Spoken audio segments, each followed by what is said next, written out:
Welcome to another episode on Voice of a Teen Mom. This is episode 2, and I want to thank you all for tuning in to another episode. Thank you so much for the support that you all have shown for episode 1. It has definitely surpassed all of my expectations, and so for everyone that shared the channel, subscribed, liked, and even shared a comment on our first episode, I want to thank you so much. If you haven't yet watched episode 1, you can check it out. This is where I spoke on what the channel will be about and also gave some encouraging words to our teen moms. What's in store for episode 2?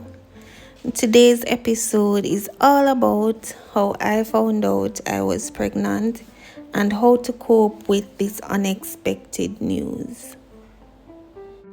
So let me take you back to the summertime of that year. I remember when I missed my cycle, and being pregnant was the furthest thing from my mind. At that time, I wasn't even thinking about that or thought of it at any point. So that happened, and then there was one particular morning that I felt sick. I felt really nauseous, and it happened about 2 mornings back to back.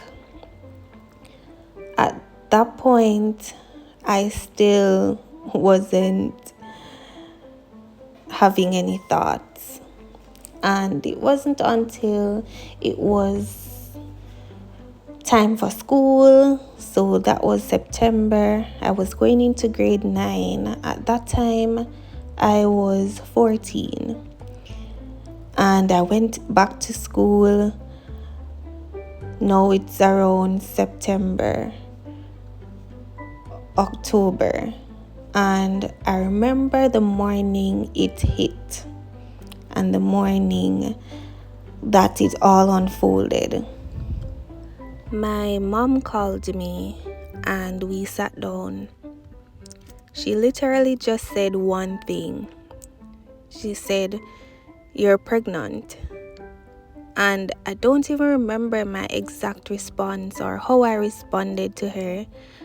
But for one thing, I remember saying that I'm not sure. And from there, it was a total meltdown. At that point, it actually hit me that for sure I might be pregnant. And that was the first time I had really thought about it.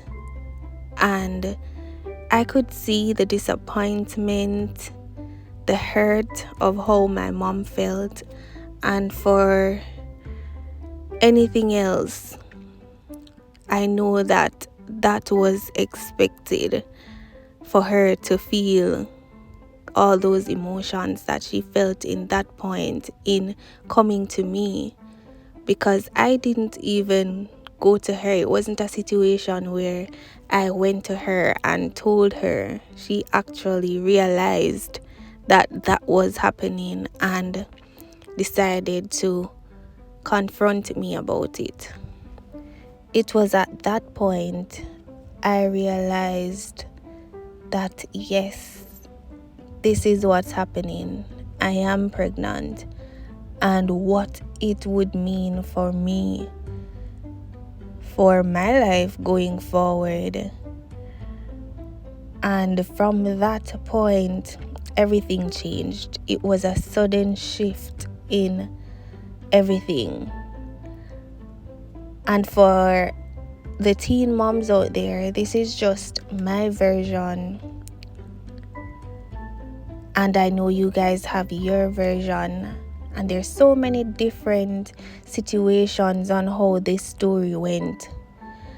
And I must say that despite how your story went, there is always a way to shift any disappointment to something great, to something that will cause you to be more determined, more headstrong, more focused, to let that disappointment drive you through this down time, this down phase, because going through the emotional trauma, going through having to deal with not only your emotions and how you're feeling at that point, you are definitely disappointed with yourself, and also having to deal with other person's disappointment of you is something that is really hard to process.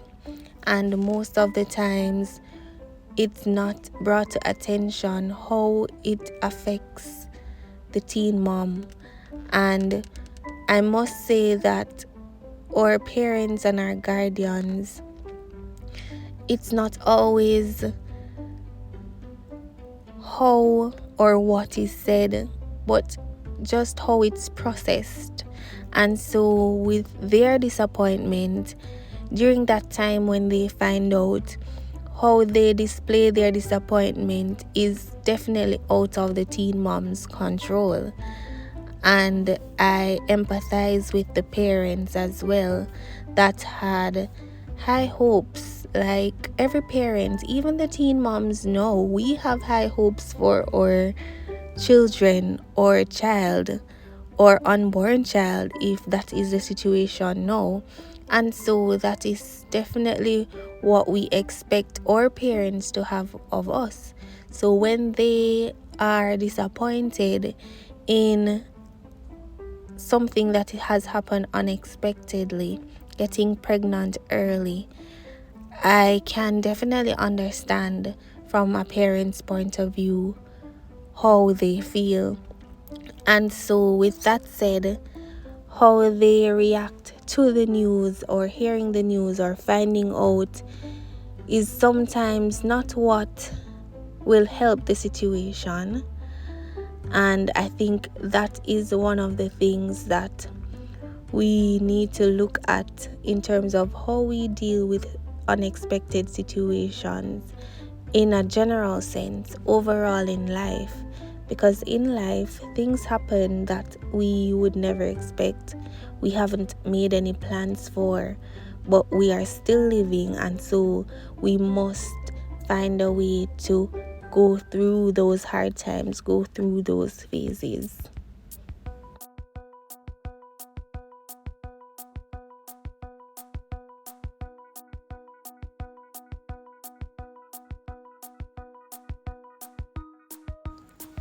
Welcome back to our second episode on The Voice of a Teen Mom.